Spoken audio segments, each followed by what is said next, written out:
Abdullah bin Sabah adalah pencetus ajaran Syiah. Nah, disitulah pencetus Syiah, ya, dan tokoh mereka yang merintis kelompok Syiah itu, Abdullah bin Sabah, yang dikenal di buku-buku Syiah dengan nama Ibnu Sauda. Ini kalau orang Syiah dari kehebatannya sekarang ini kalau bilang itu Abdullah bin Sabah yang mendirikan Syiah, itu cuman cerita fiktif ahli sunnah. Sama buku itu tadi yang bilang itu juga sunnah Syiah bergandengan tangan. Begitu juga komentarnya, itu fiktif aja katanya. Jelas ya? Ini orang nggak baca buku-buku Syiah. Loh, orang Syiah sendiri di buku-bukunya mengakui. Ada di buku Syiah pengakuan terhadap siapa? Abdullah bin Sabah. Dan itu ditulis sebuah buku tersendiri menjelaskan riwayat-riwayat tentang Abdullah bin Sabah ini. Dan dipastikan orang Syiah sendiri mengakui ya. Dia bukan sosok fiktif. Perbuatannya ada. Tercatat di dalam sejarah. Ustadz Jul mengatakan bahwa pencetus dan perintis ajaran Syiah adalah Abdullah ibn Sabah. Namun sangat disayangkan, orang yang memiliki profesi sebagai ustadz ini tidak membawakan satupun rujukannya, yang mana dongeng semacam ini mudah sekali ditiru oleh anak-anak kecil. Kami tidak ingin dikelompokkan sebagai orang bodoh, karena itu kami tidak akan menanggapinya. Adapun pernyataan Ustadz Jul bahwa kelompok Syiah mengakui keberadaan sosok Abdullah bin Sabah itu memang benar. Namun seharusnya Ustadz Jul juga mengetahui apa komentar para ulama Syiah tentang sosok Abdullah bin Sabah. Sekarang mari kita lihat beberapa ulama Syiah yang menilai pribadi Abdullah bin Sabah. Dalam kitab Rijal Ats-Tsusi, karya Syekh Ats-Tsusi, salah satu ulama Syiah Imamiyah, yang diterbitkan oleh Mu'assasah An-Nasyir Al-Islami, halaman 75. Ats-Tsusi berkata bahwa Abdullah bin Sabah kufur dan ghulu. Dalam kitab At-Tahrir Ats-Tsaus, karya Syekh Hasan Syahid As-Sani, salah satu ulama Syiah Imamiyah, yang diterbitkan oleh Mu'assasah Al-A'lami, halaman 173. Syekh Hasan berkata, Abdullah bin Sabah seorang gulu yang terlaknat, sampai pada kalimat dia meyakini bahwa Ali adalah Tuhan dan dia sendiri, Abdullah bin Sabah, adalah Nabi, maka laknat Allah baginya. Dari pernyataan-pernyataan tersebut di atas, kini semakin jelas bahwa Syiah bukan hasil rekayasa Abdullah bin Sabah.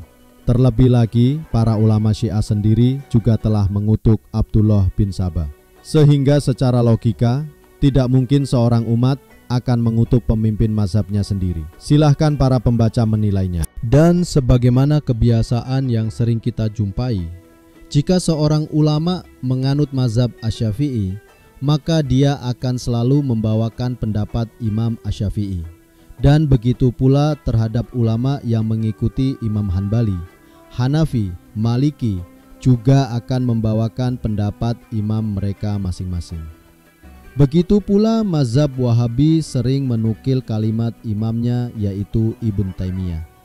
Karena itu, yang ingin kami tanyakan kepada para penuduh tanpa dasar, di manakah seorang Syiah yang membawakan pendapat Abdullah bin Sabah?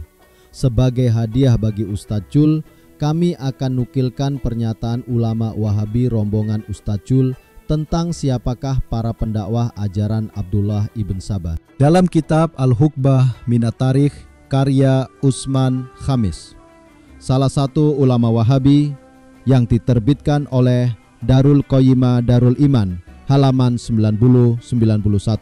Usman Khamis berkata, Ibn Sabah menampakkan sebagian akidah Yahudi seperti raja dan wasi, dan sesungguhnya keimamahan terdapat di satu rumah saja dan akidah yang lainnya. Ibn Sabah juga berkata, dahulu terdapat 1000 nabi dan setiap nabi memiliki wasi. Sesungguhnya Ali adalah wasi Muhammad. Manusia pun dari tiap lapisan menyambut seruannya, dan sebagian dari mereka menjadikannya pendakwah. Mereka memahami tujuannya dan menyeru kepada dakwahnya. Sebagian dari mereka membenarkan perkataannya, Abdullah bin Sabah.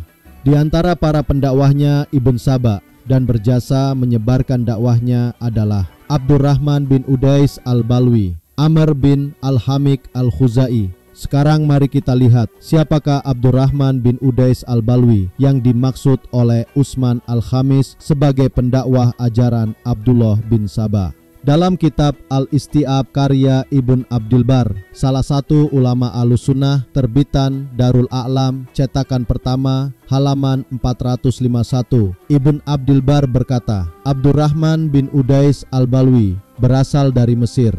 Dia menyaksikan perjanjian Hudaibiyah. Asad bin Musa menyebutkan dari Ibn Lahiyah, dari Zaid bin Abi Habib yang berkata, Abdurrahman bin Udais al-Balwi termasuk orang yang membayat Rasulullah Sallallahu Alaihi Wasallam di bawah pohon Bai'at Ar-Ridwaan.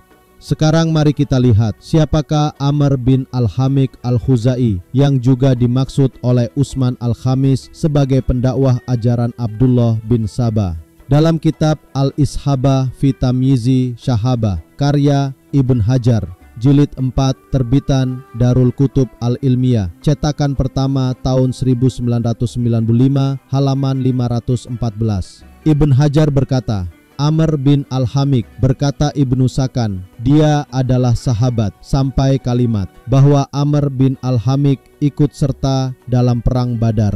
Jelas sudah bahwa rombongan Wahabi ini ketika menggembar-gemborkan kisah Abdullah ibn Sabah secara tidak langsung telah mencela sahabat Nabi, yaitu Amr bin al-Hamik yang ikut di perang Badar dan Abdurrahman bin Udais yang ikut Bai'at Ridwan. Namun karena mereka pemilik agama dan dapat menentukan siapa yang salah dan yang benar, tentunya hal ini tidak ada masalah bagi mereka untuk mencela sahabat Nabi. Karena itu para pemirsa, tidak usah heran jika kelompok Syiah senantiasa difitnah sebagai para pembenci sahabat. Ini adalah bentuk pengelabuan yang dilakukan oleh mereka. Hadiah berikut bagi Ustadz Jul dan rombongan Wahabinya adalah pernyataan imam besarnya sendiri, yaitu Ibnu Taimiyah berikut ini. Ibnu Taimiyah berkata, dan manusia yang paling terkenal murtad adalah musuh-musuh Abu Bakar al-Siddiq dan para pengikutnya seperti Musailamah al-Kazab serta pengikutnya dan selainnya. Merekalah yang dijadikan oleh Rafidah sebagai pemimpin, sebagaimana banyak ulama mereka yang menjelaskannya. Dari sini kita dapat melihat bagaimana sifat dan cara beragama rombongan Wahabi ini. Mereka hobi melemparkan fitnah. Di satu sisi mereka mengatakan bahwa Syiah adalah pengikut Abdullah bin Sabah. Namun di sisi lain, imamnya sendiri yaitu Ibnu Taimiyah menyatakan bahwa Syiah sebagai pengikut Musailamah al-Kazab. Sekarang mari kita lihat siapakah sebenarnya yang mengambil pengetahuan dari Yahudi. Syiar A'lam An-Nubala karya Az-Zahabi, salah satu ulama Ahlussunnah, jilid 2 yang diterbitkan oleh Muassasah Ar-Risalah, cetakan kedua tahun 1982, Mamri halaman 600-61. Az-Zahabi berkata, diriwayatkan dari Saib bin Yazid, dia mendengar Umar berkata kepada Ka'bul Ahbar, tinggalkanlah olehmu meriwayatkan hadis, jika tidak maka aku akan mengasingkanmu ke negeri kera. Syuaib al-Arnaud berkata, sanadnya sahih. Sekarang mari kita lihat siapakah sosok Ka'bul Ahbar yang diancam oleh Umar akan diusir. Syiar A'lam An-Nubala karya Az-Zahabi, halaman 489. Az-Zahabi berkata di dalam mengomentari biografi Ka'bul Ahbar, dia sebelumnya adalah seorang Yahudi, lalu masuk Islam setelah Nabi Sallallahu Alaihi Wafat. Pertanyaannya, mengapa Umar berkeinginan melarang Ka'bul Ahbar untuk meriwayatkan sunnah Rasulullah Sallallahu Alaihi Wasallam? Atau memang Umar mengetahui bahwa orang ini pendusta yang menukil riwayat Israiliyat yang berasal dari Yahudi untuk kaum muslimin? Sekarang mari kita lihat apa pendapat imam besarnya Ustadz Jul, yaitu Ibnu Taimiyah, tentang riwayat yang dibawakan oleh Ka'bul Ahbar. Dalam kitab Bayan Talbisil Jahmiyah karya Ibnu Taimiyah, salah satu ulama rujukan kelompok Wahabi, jilid 3 yang diterbitkan oleh Mujamma Malik Fahad, halaman 268.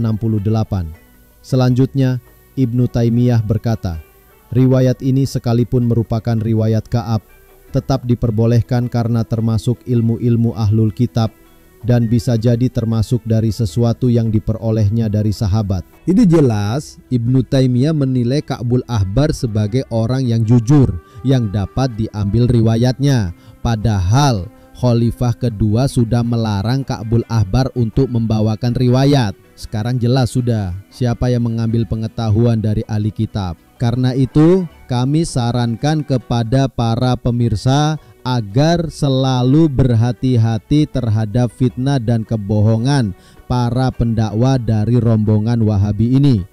Mereka hobi menebar fitnah, merubah-rubah isi kitab ulama, mengklaim kebenaran hanya milik mereka. Selain mereka sesat, selain mereka bukan ahlu sunnah dan lain sebagainya. Bagi para pemirsa yang ingin mengikuti dan ingin lebih jelas lagi dari manakah kelompok Syiah mengambil ajarannya, silahkan rujuk link berikut ini agar nanti semakin jelas bahwa apa yang dikatakan oleh kelompok Wahabi adalah fitnah dan kedustaan belaka.